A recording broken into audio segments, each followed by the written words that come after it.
Hai, ketemu lagi sama aku Ananda Anandia. Judul video ini sebenarnya adalah salah satu goals aku di 2020 yang berhasil aku coba. Jadi aku pengen sharing sedikit ke kalian soal pengalamannya dan cara apa yang ternyata efektif di aku. Siapa tahu bisa membantu teman-teman yang pengen ngubah kebiasaannya juga. Jadi nonton terus video ini sampai habis ya guys.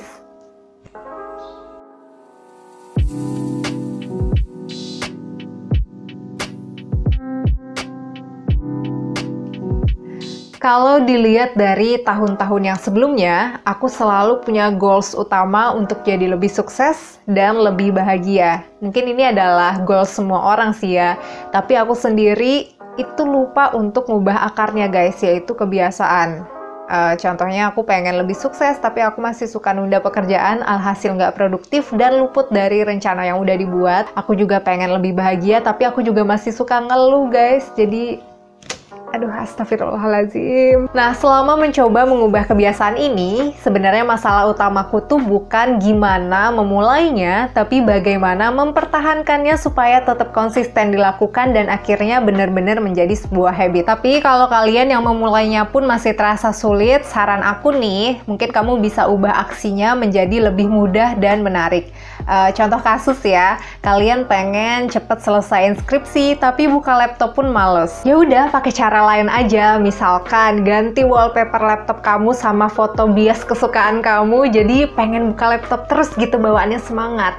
Atau kalian sambil dengerin musik, sambil minum milk tea favorit kamu, ngerjain di cafe kesukaan kamu, atau kesukaan gebetan. Siapa tahu bisa ketemu gebetan cuy, jadi lebih semangat juga. Bisa juga sambil nerapin sistem reward. Contohnya setiap ngerjain 3 subbab, kamu boleh nonton 1 episode drama Korea. Dengan menggabungkan target kamu sama hal yang menarik yang kamu sukai, itu pasti jadinya lebih asik, lebih semangat gitu untuk dilakuinnya. Tapi ada juga sih orang yang baru bisa memulai ketika sudah menjadi ancaman. Contohnya kamu baru mau bangun tidur ketika mama udah marah-marah nih di luar kamar. Atau tunggu divonis suatu penyakit tertentu sama dokter baru mau ngubah lifestyle-nya menjadi lebih sehat. Tapi cara yang satu itu lebih baik dijadiin opsi yang terakhir aja kali ya. Kalau menjadikan sebuah kebiasaan lebih mudah dan menarik ternyata cukup efektif, kenapa harus nunggu menjadi sebuah ancaman? Iya nggak? Oke, balik ke persoalan di mana mempertahankan itu ternyata lebih sulit daripada memulai.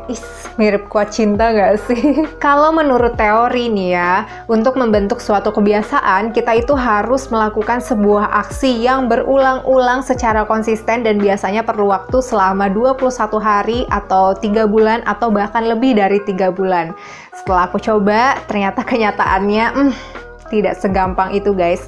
Sebelum masuk ke 21 hari, sebelum masuk ke 3 bulan, aku tuh masih gampang banget untuk balik ke kebiasaan yang lama. Nah, dari pengalaman aku itu ternyata gampang bosan dan jenuh karena selalu mengulang sebuah rutinitas yang monoton. Dan akhirnya langkah yang bikin aku lebih konsisten untuk membentuk suatu kebiasaan itu adalah bikin plan harian atau challenge harian gitu. Jadi ini bukan cuman poin besar bulan depan mau achieve goals apa atau tahun depan mau achieve goals apa, tapi ini bener-bener rencana hariannya ditulis satu-satu gitu guys. Soalnya dulu aku juga udah pernah coba nulisin goals bulanan atau goals tahunannya aja, tapi ternyata waktu dijalani langkahnya itu banyak yang ngawang atau masih kayak bingung gitu lah guys. Alhasil goalsnya banyak yang luput.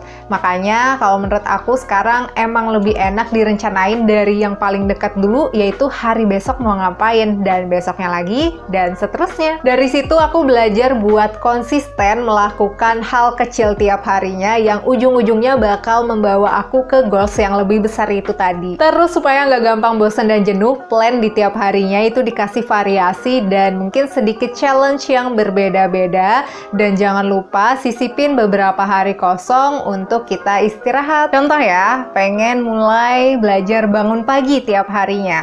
Oke, berarti aku akan nulis plan untuk besok. Aku bakal bangun pagi, terus ditambah challenge-nya, misalkan anterin ibu ke pasar. Besoknya lagi aku bangun pagi, terus sepedahan keliling kota. Nah, besoknya lagi aku pengen istirahat nih, tapi nggak boleh ninggalin goalsnya, yaitu bangun pagi. Oke, berarti aku akan bangun pagi, abis gitu download drama Korea. Nggak apa-apa dong leha-leha, yang penting bangun pagi. Dengan nulisin plan kayak gitu tadi, menurut aku bangun pagi bakal kerasa lebih seru, karena setelah kita bangun pagi bakal ada aktivitas yang beda-beda, bahkan bisa jadi menantang. Biasanya kalau akhir bulan kayak gini, aku bakal luangin waktu 1-2 hari cuman buat mikirin dan nulisin aku mau ngapain aja ya tiap harinya di bulan depan, atau bahkan bisa keterusan planning sampai 3 bulan ke depannya. Nah biasanya nih guys, kalau misalkan mau keluar sama temen, itu juga aku catat dulu. Kalau misalkan ada yang ngajak ketemuan gitu, aku bener-bener tanya tanggalnya kapan, waktunya kapan, soalnya aku harus nyesuaiin sama plan yang udah aku buat. Jadi targetnya itu bener-bener rapi. Nah, cara aku nulisin target-target aku itu juga simple banget sih guys. Ini aku coba bacain yang buat besok ya.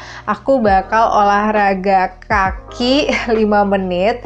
Jadi aku tuh pengen banget deh olahraga setiap harinya, tapi belum bisa lama-lama, jadi dimulai dari 5 menit dulu dan bertahap. Misalkan besok aku olahraga kaki, besoknya lagi 5 menit aku bakal olahraga tangan, dan seterusnya, jadi supaya nggak bosan gitu ya. Nah setelah olahraga pagi, aku juga punya plan untuk sunnah duha.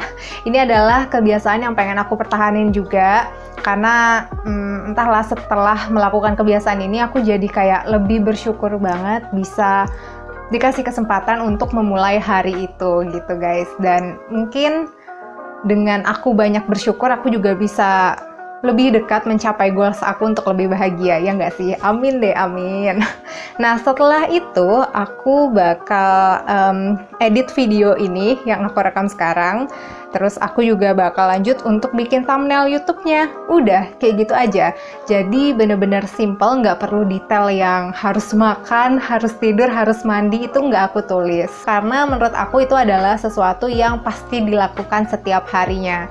Kecuali kamu emang punya target untuk belajar rutin mengatur pola makan 3 kali sehari gitu ya. Nah itu bisa kamu tulis makan pagi, makan siang, makan malam, kayak gitu nggak apa-apa. Atau bahkan kamu bisa menyertakan juga target waktunya supaya bisa memantau udah tepat waktu belum makannya.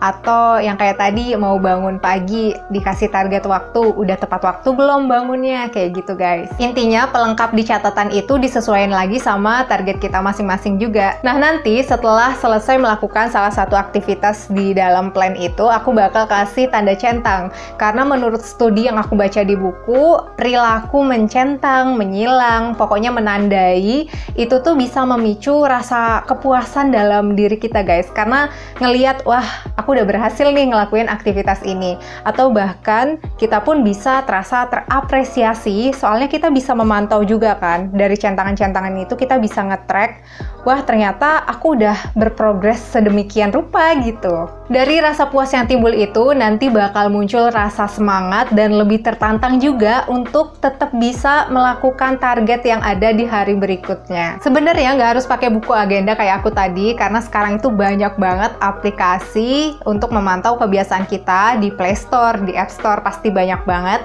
Cuman kalau aku pribadi nih guys, aku tuh tipe orang yang kalau udah pegang HP bisa keterusan, buka sosmed cukup lama dan sebagainya. Jadi aku tuh juga pengen memperbaiki kebiasaan itu supaya nggak kecanduan. Alhasil ya udah sih kalau aku catat di agenda kayak gini aja.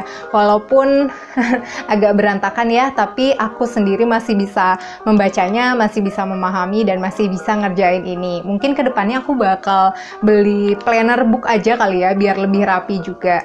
Tapi kalau kamu masih mau coba membiasakan diri dulu, nulis plan harian, jalanin rencana hariannya, mungkin kamu bisa pakai buku yang ada di rumah dulu, atau bahkan ya download aja aplikasinya di HP kamu. Oke teman-teman, jadi itu dia tadi cara yang ngefek di aku untuk memperbaiki sebuah kebiasaan. Semoga bisa ngefek juga di kalian yang mau cobain tips dari aku tadi ya. Oh ya, kalau misalkan kamu butuh referensi yang lebih banyak dan lebih luas, saran aku kamu baca deh bukunya James Clear yang ini yang judulnya Atomic Habits, karena menurut aku penjabaran idenya itu oke, mindsetnya sampai ada fakta-faktanya juga, jadi bagus banget. Terus di dalamnya itu banyak tips-tips yang bisa kita pilih kira-kira mana tips yang paling bekerja di kita, karena semua orang kan kapasitasnya itu beda-beda ya. So buku ini recommended sih guys. Oke, jadi itu dia video aku kali ini. Semoga bisa bermanfaat buat kalian. Sampai jumpa di video selanjutnya guys. Makasih ya udah nontonin. Bye!